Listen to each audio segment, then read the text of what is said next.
Et le message que j'ai à cœur de vous partager ce dimanche, je pense fera écho aussi aux différents messages qu'on a entendus ces derniers dimanches qui vous ont été apportés par différentes personnes. Dimanche passé, je vous encourage à écouter le message d'Isabelle sur Dieu accomplit ses promesses, mais, et c'est vraiment, vraiment riche. Si vous n'étiez pas là à écouter ou réécouter, on avait entendu un dimanche d'avant, dirigé par la fidélité de Dieu. Simon nous avait partagé combat et sois un vainqueur. Et je pense que le message que j'ai eu à cœur de vous partager aujourd'hui, eh bien, va aussi dans cette ligne. Cette ligne. Le thème de ce matin, c'est Vivez la victoire avec Jean 19:30, où Jésus va dire « Tout est accompli » sur la croix. Et ça nous occupera un petit peu ce matin. Mais, vous connaissez le jeu de l'échelle ? Le jeu de l'échelle avec le toboggan ou les serpents, enfin, voilà. Hein ? On descend, on remonte, et puis au gré de la fluctuation des choses, on monte, on descend, c'est un petit peu le hasard qui nous fait avancer. On espère que le dé va tomber sur un bon chiffre, voilà, et on va avancer. Et j'ai l'impression que dans notre vie chrétienne, on se comporte parfois aussi comme ça, au gré du hasard, au gré des circonstances, et on subit certaines choses. On est là en disant on n'a pas de chance, on fait partie de ceux qui ont la poisse. Et l'image du jeu de l'échelle et des serpents, c'est aussi une métaphore puissante qui représente bien aussi comment certains chrétiens vivent leur relation avec Dieu. Une alternance de victoire et d'échecs, de progrès et de rechute. Mais cette image ne correspond pas à la réalité de la vie chrétienne telle que Dieu, selon moi, l'a conçue. Et ce matin, je veux nous inviter à découvrir une vérité qui peut transformer aussi radicalement notre manière de marcher avec Dieu, marcher avec le Seigneur, et de se dire, nous sommes sous la faveur de Dieu. Est-ce que vous pouvez dire amen à ça ? Nous sommes sous la faveur de Dieu, véritablement. Le message de l'Évangile est clair, en Christ, tout est accompli. Jésus va le dire, donc ça doit être quand même vrai. Lisons dans Éphésiens 2, 1 à 10, ce texte pour rappel aussi, pour mémoire, de différents éléments particulièrement importants. Éphésiens 2, 1 à 10. Pour vous, vous étiez morts par vos fautes et par vos péchés, dans lesquels vous marchiez autrefois selon le cours de ce monde, selon le prince de la puissance de l'air, cet esprit qui agit maintenant dans les fils de la rébellion. C'est bien marqué, hein. Vous étiez morts. Ça veut dire que maintenant, vous êtes vivants. Ça veut dire que maintenant, nous sommes vivants. Ce n'est pas vous serez vivants, mais vous étiez, mais maintenant, vous êtes vivants. On poursuit au verset 5. « Nous qui étions morts par nos fautes, il nous a rendus à la vie avec le Christ. C'est par grâce que vous êtes sauvés. Il nous a ressuscités ensemble et fait asseoir ensemble dans les lieux célestes en Christ Jésus, afin de montrer dans les siècles à venir la richesse surabondante de sa grâce par sa bonté envers nous en Christ Jésus. » Je ne sais pas si vous remarquez le présent aussi, il nous a rendus à la vie, il nous a ressuscités ensemble, il nous a fait asseoir dans les lieux célestes. Et on se comporte comme si c'était quelque chose de très loin à obtenir. Un long parcours avec ce jeu de l'échelle où tout à coup, hop, on monte, puis on redescend. Zut, le toboggan. On redescend. On va poursuivre. Verset 8. « C'est par la grâce, en effet, que vous êtes sauvés par le moyen de la foi, et cela ne vient pas de vous, c'est le don de Dieu. Ce n'est point par les œuvres, afin que personne ne se glorifie, car nous sommes son ouvrage, nous avons été créés en Christ Jésus pour des œuvres bonnes que Dieu a préparées d'avance, afin que nous les pratiquions. » C'est par la grâce. Le message de l'Évangile est clair. Il est limpide. En Christ, tout est accompli. on est déjà. On est ressuscité. On est dans la victoire. C'est par la grâce que vous êtes sauvés. Ce n'est pas dit que vous serez sauvés à l'issue de ce parcours, à l'issue de la vie. C'est maintenant que vous êtes sauvés. Et il y a trop de personnes, je crois, qui doutent de leur salut et qui vivent leur vie comme ce jeu de l'échelle en disant « De nouveau, je me suis encoublé. De nouveau, j'ai fait ceci. De nouveau, j'ai fait cela. Est-ce que je vais être disqualifié ?» C'est faux. C'est faux. Ce n'est pas le message de l'Évangile. Le mot « évangile », et c'est peut-être malheureux qu'il soit retranscrit ou qu'on l'appelle comme ça en français, évangile, parce que ça ne veut pas dire grand-chose. Pour nous, évangile, si tu dis à quelqu'un l'évangile, ok, l'évangile, ça vient du mot grec euangelion qui signifie la bonne nouvelle. La bonne nouvelle de Jésus-Christ, la bonne nouvelle de Dieu. Et pour vous, ça signifie quoi, évangile? Est-ce que c'est une bonne nouvelle? Ou est-ce que c'est un petit peu, on est bientôt à Noël, hein, on a rajouté le Père Fouettard ou des trucs comme ça. Est-ce que la bonne nouvelle, c'est juste d'essayer de ne pas ramasser trop de coups? Non, c'est pas ça du tout. Une bonne nouvelle, c'est une bonne nouvelle. Autrement, ce n'est pas une bonne nouvelle. Si tu rajoutes le « mais », après, ce n'est plus une bonne nouvelle.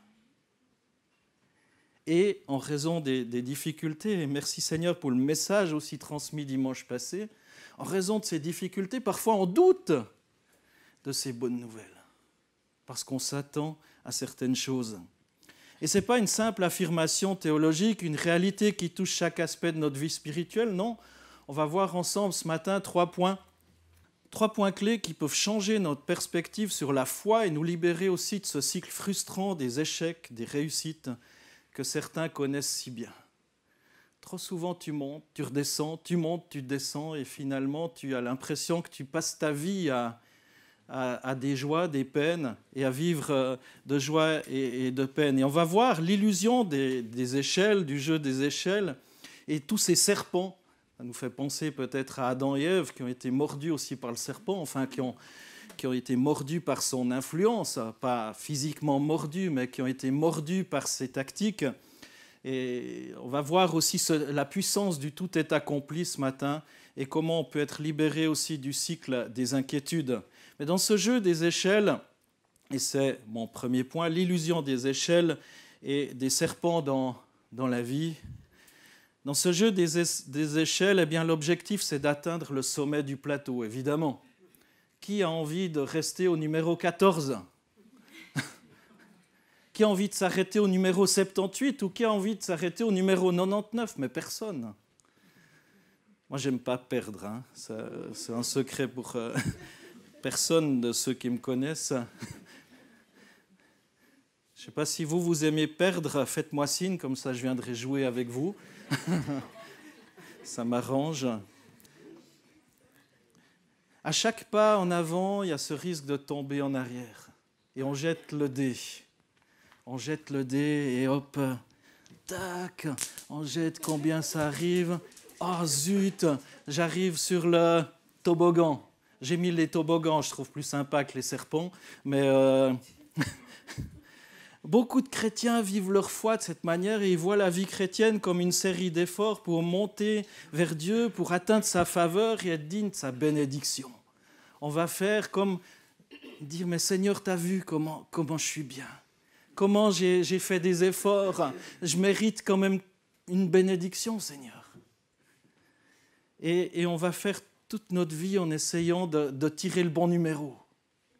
Et pouf, des fois, ce n'est pas le bon numéro et on se dit, mais qu'est-ce que j'ai fait encore ? Ou on s'est trompé. Toute une série d'efforts. On grimpe les échelles des bonnes œuvres, la prière, la sainteté personnelle, croyant qu'à chaque effort réussi, eh bien, on se rapproche un petit peu plus du ciel.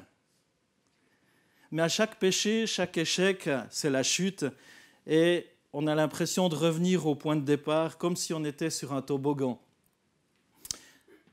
Et ça nous ramène en bas du plateau de la vie chrétienne. Là, on se dit, chouette, cette fois, je suis au 65. J'arrive un petit peu plus haut. Combien de fois on est comme ça ? Combien de fois on est comme ça ? Et ce modèle est frustrant, n'est-ce pas ? Peut-être vous vous reconnaissez un petit peu dans cette illustration, peut-être avez-vous déjà ressenti cette frustration, ce sentiment d'échec, de découragement, vous vous efforcez de faire de votre mieux pour plaire à Dieu, mais un seul faux pas, une seule chute, ça semble effacer tous les progrès accomplis. On se retrouve à la case départ. Ou pas tout à fait à la case départ, mais on se dit, la chute n'était pas trop violente, cette fois je vais continuer de progresser. Puis badaboum. Et on ressent de la culpabilité, du doute, parfois même sur Dieu, sur sa bonté. Parfois même on doute d'être à la hauteur. Et je crois sincèrement que c'est une vision faussée de la vie chrétienne, une illusion qui nous enferme dans un cycle sans fin. Sans fin. Pourquoi c'est fou ? Et j'imagine qu'il y a plein de versets qui vous viennent en tête, où vous dites, mais voilà, Paul va dire ceci et cela, on y reviendra. Pourquoi c'est faux ? Parce que ça repose sur l'idée que notre relation avec Dieu dépend de nos efforts et de notre réussite. Et qu'à chaque échec, chaque échec nous fait perdre sa faveur. Mais ce n'est pas la Bible. Ça, ce n'est pas la Bible qui nous enseigne ça. Le salut ne se gagne pas par nos œuvres, c'est le fruit de la grâce de Dieu. Le salut, ça ne gagne pas par vos œuvres, pas par votre mérite, pas par vos diplômes, mais se gagne par la grâce de Dieu. Éphésiens 2, 6 à 10, il est dit « Il nous a ressuscités ensemble et fait asseoir ensemble dans les lieux célestes en Christ Jésus afin de montrer dans les siècles à venir la richesse surabondante de sa grâce par sa bonté envers nous en Christ. » C'est par la grâce, en effet, que vous êtes sauvés, par le moyen de la foi, et cela ne vient pas de vous, c'est le don de Dieu. Ce n'est point par les œuvres, afin que personne ne se glorifie, car nous sommes son ouvrage, et nous avons été créés en Christ pour des œuvres bonnes que Dieu a préparées d'avance, afin que nous les pratiquions. Il nous a ressuscités ensemble et fait asseoir ensemble dans les lieux célestes. Il y a vraiment une clé. Je ne sais pas comment vous comprenez ça, mais ce n'est pas quelque chose qui est à venir, c'est déjà maintenant. Donc, on est déjà sur 100. Et ces versets renversent complètement la logique du jeu des échelles et des serpents. Ils nous montrent que le salut ne dépend pas de nos bonnes actions ni de nos échecs, mais uniquement de la grâce de Dieu. Il n'y a pas de case départ, en fait. Il n'y a pas de case de départ à laquelle on serait ramené à chaque faute. En réalité, la vie chrétienne ne fonctionne pas du tout comme ce jeu. Le départ, c'est ça. Et c'est mon deuxième point. Tout est accompli. On est à l'arrivée déjà. On est à l'arrivée. Et là, il y a d'autres versets de l'apôtre Paul qui vous viennent en tête. J'y reviendrai. Ça mène au deuxième point qui est essentiel. Christ a déjà tout accompli, tout ce qui est nécessaire pour le salut. Et le plus grand mensonge auquel beaucoup de chrétiens adhèrent, c'est celui-ci. Ils pensent que leur relation avec Dieu commence par des efforts personnels. Et toute notre vie, on vit dans ce sentiment. Peut-être vous venez du catholicisme où il faut faire des choses, et on est conditionné comme ça. Évidemment, dans le monde du travail, c'est souvent aussi on va récompenser celui qui travaille bien.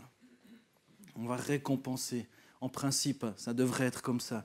Et on est conditionné par « je fais, donc je reçois ». Mais là, c'est « je suis ». Donc je reçois. Et c'est très différent. C'est très différent. On pense que notre relation avec Dieu commence avec ses efforts et qu'on doit grimper des échelons pour atteindre la sainteté, le salut. Et maintenant, enfin, je suis pasteur. Super, que nenni. Je vous mets au défi d'être tous pasteurs, vous verrez qu'on reste profondément humain. Le toboggan est grand. La Bible nous enseigne véritablement le contraire, qu'il n'y a pas ces échelons. On ne commence pas notre marche avec Dieu en bas de l'échelle, on débute directement à la case d'arrivée. Directement. Amen. Et vous me direz, 2 Timothée 4, 7 à 8, « J'ai combattu le bon combat, j'ai achevé la course. » J'ai gardé la foi. Désormais, la couronne de justice m'est réservée. Le Seigneur, le juste juge, me la donnera en ce jour-là, et non seulement à moi, mais à tous ceux qui auront aimé son apparition. C'est dommage qu'on s'arrête au début. La couronne est donnée à tous ceux qui ont aimé l'apparition de Jésus. Tous ceux qui se sont réjouis de sa venue sur terre. Tous ceux qui ont fait de Jésus leur Seigneur et leur Sauveur. Nous, on croit que c'est la course. Oui, bien évidemment. Si tu te comportes comme quelqu'un qui a déjà les pieds au ciel ou la tête, c'est comme Jésus finalement. Il est venu sur cette terre, mais il est resté profondément ancré dans le ciel. Et c'est parce qu'il était profondément ancré dans le ciel, il n'était pas pour autant moins sur la terre. Mais son identité, il la puisait dans son déjà, dans cette case 100, dans ce tout est accompli. Dans ce tout est accompli. Et trop souvent, on pense ou on a compris, ou on nous a fait comprendre qu'il fallait, si possible, avec ce jeu de l'échelle, arriver jusqu'à la case 100. Et puis qu'on y arrive au bon moment parce qu'il faut y arriver. Et tant de personnes continuent de croire qu'elles portent la responsabilité de leur salut. Laissez-moi vous dire, au risque de vous décevoir, que le salut ne dépend pas de vous, mais dépend de Jésus-Christ. Et notre condition même de pécheur nous empêche de procurer quoi que ce soit au niveau du salut. Nos moyens humains ne peuvent rien. On a besoin d'un sauveur. Et si pour vous, marcher avec Dieu signifie vous efforcer de tout faire correctement afin de gagner son approbation, sa récompense, vous allez continuellement être déçus.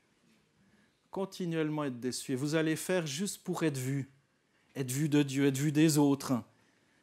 Parce que ça nous encourage quand on reconnaît aussi certaines choses qu'on fait de bien. Et ça nous dit, ouais, Dieu doit le voir aussi si les autres le voient. Mais la motivation change. La motivation change. Ça ne veut pas dire qu'on va être moins bien. Je ne suis pas en train de dire faites n'importe quoi. Ce n'est pas du tout ça. Jésus était d'en haut, mais il est resté d'en haut. Et déjà, c'est dit qu'on est assis avec Christ dans les lieux célestes. Est-ce qu'on est déjà assis avec Christ dans les lieux célestes, où on attend d'être mort pour y être? La Bible dit que déjà maintenant, vous pouvez avoir cette condition-là. Et c'est ça qui nous donne la force de résister à la tentation, de résister au diable. Si on vit déjà dans cette identité, avec cette nouvelle identité, et quand on fonctionne ainsi, on s'acharne de plaire. Et finalement, rien semble efficace. On repart à zéro avec toute la volonté qui s'impose, et on recommence cette ascension de l'échelle des bonnes œuvres. Paul va dire, mais ça va quoi, vous avez perdu la tête. L'apôtre Paul a traité de ce problème, la mentalité des serpents et des échelles, dans la plupart de ses épîtres adressées aux églises locales de l'époque. Et il trouvait impensable que les chrétiens puissent essayer d'accomplir par eux-mêmes ce que Christ avait déjà accompli pour eux. Il va dire, au début, vous avez compté sur l'Esprit Saint et maintenant, est-ce que vous allez compter sur vos seules forces? Au début, on se rend compte que tout est grâce. Puis petit à petit, il y a ce sentiment, ce peut-être besoin de reconnaissance, besoin de dire, mais voilà, je suis quand même mieux que les autres. J'y arrive par moi-même. Mais lorsqu'on est dans ce truc, j'y arrive par moi-même, c'est là qu'il y a ce grand risque, le toboggan. Et Paul le dit aux Galates, Galates 3.3, « Avant, vous comptiez par l'Esprit, puis maintenant, vous y allez avec juste vos connaissances. » Et je crois que dans notre 21e siècle, il y a ce risque-là. On veut tout apprendre. Tout apprendre. Et peut-être que, je me répète, c'est important d'apprendre certaines choses, d'étudier. Et c'est super important. Je ne suis pas en train de minimiser ça. Mais l'onction, ça ne s'apprend pas. ça se reçoit. Séminaire de guérison, séminaire de trucs, séminaire de machin, séminaire comment prier, avec la bonne technique, la bonne parole. Mais ça ne s'apprend pas. Oui, il y a des clés, mais j'espère que dans ce genre de rencontre, on apprend comment être plus proche du cœur de Dieu, surtout. Parce que l'onction, vous pensez aussi ceux qui ont essayé de chasser des démons et autres, ils se sont retrouvés agressés en disant « je sais qui est Jésus, je sais qui est Paul, mais vous… Donc on peut bien dire des formules ou essayer de crier ou de faire une gestuelle, rien du tout. Le diable n'est pas impressionné, puis Jésus encore moins. Ce cœur à cœur, être déjà assis avec Christ dans les lieux célestes. Si vous êtes en Christ, votre récompense est acquise. Et on est dans ce « tout est accompli » de Jean 19, 30, en cette simple phrase que Jésus a prononcée sur la croix alors qu'il était à l'agonie. Toutes les prophéties de l'Ancien Testament concernant la souffrance du Messie ont été accomplies. La loi, avec toutes ses cérémonies, est abolie et accomplie. La lumière est venue ici-bas, toutes les ombres du péché ont été chassées. Si je vis déjà comme étant au ciel, il y a beaucoup de choses, eh bien que naturellement, je serai plus tenté de faire, parce que j'ai déjà goûté à la bonté du Seigneur. Le châtiment qu'on mérite par nos transgressions fait place à la justice éternelle. Et les souffrances de Jésus sont désormais terminées, celles de son âme, celles de son corps. On n'a plus rien à rajouter à ces souffrances et l'œuvre de la rédemption de l'homme et du salut est déjà achevée. À la croix, c'est déjà achevé. Et c'est très difficile à capter, à saisir ça, parce qu'on est encore sur cette terre, bien vivant, bien en chair. Ouais. La vie de Christ lui a pas été prise de force, il l'a offerte librement. Et qu'est-ce que ça signifie pour nous ? Ça signifie eh bien, que notre point de départ dans la vie chrétienne, ce n'est pas un lieu d'effort humain, mais un lieu de victoire déjà remporté, parce que Christ a déjà remporté. Et on a à s'asseoir dans cette vérité, à s'asseoir. Et je crois que si on a vraiment saisi ça, on va, pour beaucoup de choses, arrêter de subir. Arrêter de subir. Lorsqu'on croit en Christ, on ne commence pas une course spirituelle en espérant atteindre la victoire un jour. Non, on commence à partir de la victoire que Christ a déjà obtenue pour nous. Et le sommet qu'on espère atteindre, il est déjà atteint par Christ. Il est déjà là. Le salut qu'on croit devoir mériter, il a déjà été donné gratuitement. C'est ce que j'ai lu dans ces textes d'Éphésiens tout à l'heure. La vie chrétienne ne consiste pas à grimper vers Dieu, mais à vivre à partir de la position que Christ nous a déjà donnée en lui. Et en Christ, eh bien, on est déjà en haut de l'échelle et ça change tout. Si on comprend ça, eh bien, on ne vivra plus dans la peur de tomber, ni dans la culpabilité de ne pas être à la hauteur. On n'essayera plus de mériter ce que Dieu a déjà donné. On marchera dans la liberté, la paix et la sécurité de savoir que tout est accompli et on n'a plus à grimper vers Dieu parce qu'il nous a déjà placés au sommet. Il nous a déjà placés au sommet. Béni soit Dieu, le Père de notre Seigneur Jésus-Christ, qui nous a bénis de toutes sortes de bénédictions spirituelles dans les lieux célestes en Christ. Il nous a bénis. Ce n'est pas dit « il va nous bénir », si on a déjà cette bénédiction, on a déjà tout reçu en Christ. Et la vie chrétienne, ce n'est pas un voyage pour obtenir quelque chose, mais une découverte, toute notre vie, une découverte de ce qu'on a déjà en Jésus. Une découverte, être assis, une découverte de la bonté, une découverte de la grâce, une découverte du pardon, une découverte de cette victoire. Et c'est ainsi qu'on peut être libéré, délivré du cercle de culpabilité et des inquiétudes. C'est ce troisième point. Je vous partage ce matin. Ce troisième point découle de ces deux précédents aussi. Lorsqu'on comprend eh bien, qu'on est déjà en Christ et qu'on vit à partir de la case d'arrivée. Ne vivez pas à partir de la case de départ, mais vivez à partir de la case d'arrivée. Alors qu'on est libéré du cycle de culpabilité et d'inquiétude. Beaucoup de chrétiens vivent dans l'angoisse de ne pas être assez bons. Quand on demande à quelqu'un « est-ce que tu es sûr d'être sauvé ?» Souvent les gens, j'entends souvent, trop souvent « j'espère ». j'espère. Ça veut dire qu'il y a du doute. Ou on n'ose pas, par fausse modestie, affirmer ce que Christ a voulu qu'on ait comme certitude. Chaque fois qu'on commet une faute, on se sent comme avoir perdu la faveur de Dieu, comme si on doit recommencer. Et cette manière de penser repose une fausse conception, sur une fausse conception de Dieu. Dieu ne nous aime pas à cause de nos performances, il nous aime à cause de Christ. S'il nous aimait à cause de nos performances, on serait bien malheureux, en tout cas moi.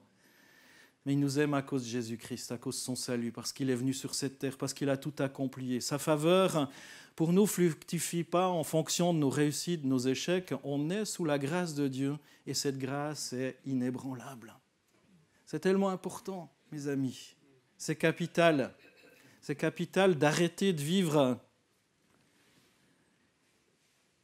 en espérant atteindre le Saint Graal, le ciel.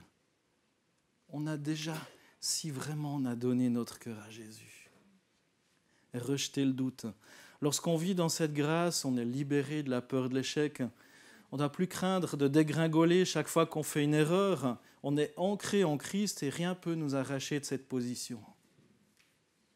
Jésus nous a donné une assurance éternelle dans Jean 10, versets 28 et 29.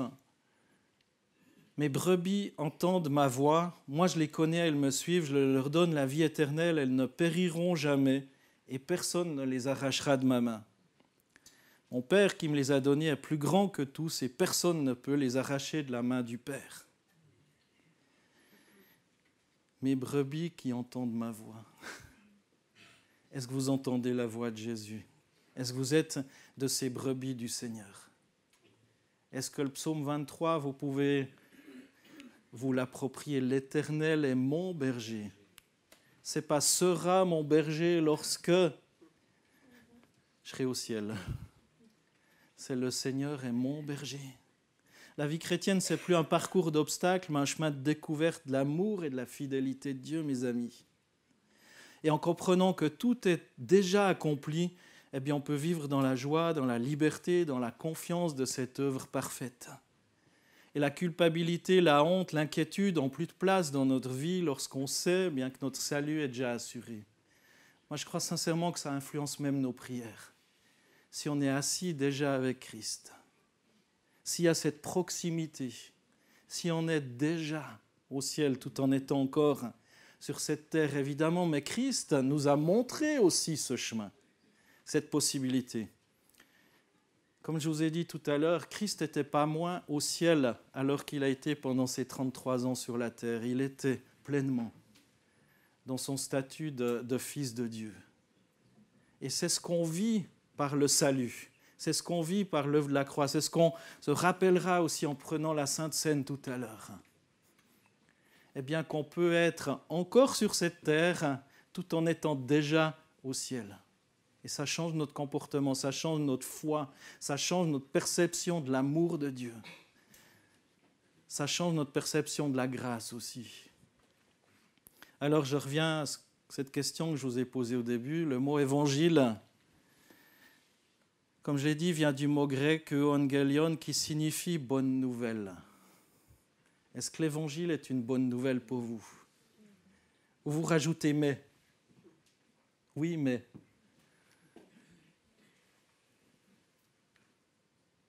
Une bonne nouvelle doit être une bonne nouvelle. Ça n'invente rien qu'il y a des difficultés parfois sur la terre. L'apôtre Paul a vécu des difficultés. Jésus a vécu des difficultés. Jésus a été méprisé. On lui a même craché au visage, tout en étant fils de Dieu qu'il était. Jésus a connu la souffrance. Jésus a souffert. Mais il n'était pas moins au ciel. Il n'était pas moins au ciel. Alors revenons à l'image du jeu de l'échelle. Tout est accompli. Ce jeu est frustrant, comme je l'ai dit tout à l'heure, parce que chaque progrès peut être annulé par une chute, mais la vie chrétienne ne fonctionne pas ainsi. On ne vit pas dans ce cycle. En Christ, on a déjà atteint la victoire. Déjà atteint la victoire. Déjà, la vie chrétienne est une vie de liberté, une vie de découverte de l'amour inconditionnel de Dieu. On n'a plus à grimper des échelons, à espérer peut-être éventuellement si je suis assez bon, si je mérite. Parce que notre salut est assuré par Christ. Revenez à ces textes que j'ai lus ce matin. En comprenant cette vérité, eh bien, on peut marcher dans la paix, la confiance, la joie, sachant qu'on est sous la faveur de Dieu déjà maintenant. Et ce matin, eh bien, je vous invite à abandonner le jeu des échelles et des serpents ou du toboggan. Venez à Christ, découvrez que tout est accompli pour vous. Découvrez ça ou redécouvrez que tout est accompli. Venez à Christ. La victoire vous appartient non pas à cause de vos efforts, mais parce que Jésus a tout accompli. Jésus a tout accompli pour vous. En lui, vous êtes déjà plus que vainqueurs. Et David, au psaume 51, va dire « Rends-moi la joie de ton salut. » Est-ce que vous savez encore vous réjouir pour le salut? Ou c'est un fait historique qui a été accompli il y a quelques années? Est-ce que tous les jours, ça nous fait tressaillir de joie? Sortez de l'illusion, ce jeu de l'échelle. Vivez dans ce tout accompli et soyez libérés du cycle de la culpabilité et des inquiétudes. J'aimerais juste, pour terminer, lire Romains 8, à partir du verset 35. Qui nous séparera de l'amour de Christ? Sera-ce la tribulation ou l'angoisse ou la persécution ou la faim ou la nudité ou le péril ou l'épée? Selon qu'il est écrit, c'est à cause de toi qu'on nous met à mort tout le jour, qu'on nous regarde comme des brebis destinées à la boucherie. Mais dans toutes ces choses, nous sommes plus que vainqueurs par celui qui nous a aimés. Car j'ai l'assurance que ni la mort, ni la vie, ni les anges, ni les dominations, ni les choses présentes, ni les choses à venir, ni la puissance, ni la hauteur, ni la profondeur, ni aucune autre créature ne pourra nous séparer de l'amour de Dieu manifesté en Jésus-Christ, notre Seigneur. C'est Romains 8, 35 à 39. J'ai l'assurance. J'ai l'assurance. Est-ce que ce matin, certaines personnes veulent dire, mais moi je vais arrêter ce yo-yo du jeu de l'échelle. Je vais arrêter.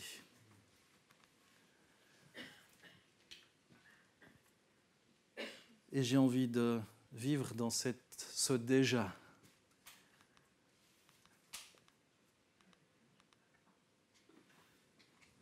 Ce déjà. Je veux être dans ce assis avec Christ dans les lieux célestes.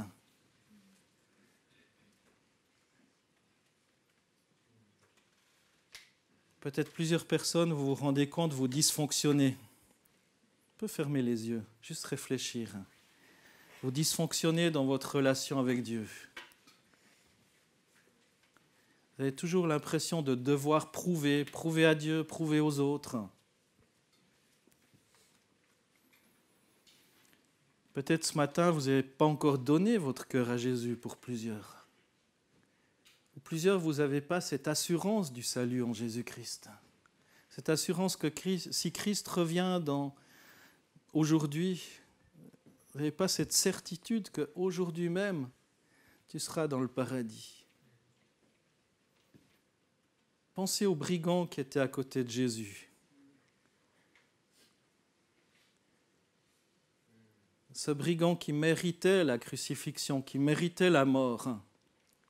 Un s'est moqué de Jésus, l'a méprisé. L'autre a reconnu Christ comme Seigneur. Et Jésus lui a dit, aujourd'hui même, tu seras avec moi dans le paradis. Aujourd'hui même. Il n'avait rien accompli de bon. Il était à l'agonie sur la croix. Mais aujourd'hui même, tu peux, même si tu ne te sens pas à la hauteur, dire oui Seigneur, je veux te reconnaître comme Seigneur et Sauveur. Je veux te recevoir. Seigneur, je veux vivre non plus comme sur tout un parcours difficile à accomplir, mais Seigneur, je veux vivre en tant que fils ou fille de Dieu, dans ce déjà au ciel, mais encore sur cette terre. Je veux avoir cette conviction par le Saint-Esprit que je suis un fils ou une fille de Dieu. Ce matin, tu peux avoir ces choses-là. Tu peux être délié de tous ces faux raisonnements. Tu peux être délié du salaire au mérite. Ce n'est pas comme ça que ça fonctionne au ciel. Sur la terre, oui. Mais au ciel, il n'y a pas de salaire au mérite. Peut-être tu te sens nul, pour utiliser un terme que tu as peut-être trop souvent utilisé, je suis nul. Mais ne méprise pas la personne que tu es, parce que c'est Christ qui t'a créé. Non, tu n'es pas un nul. Par le simple fait déjà que Christ t'a créé, t'a donné la vie. Et ce matin, tu peux changer d'attitude. Tu peux recevoir la grâce, la paix et marcher dans cette victoire.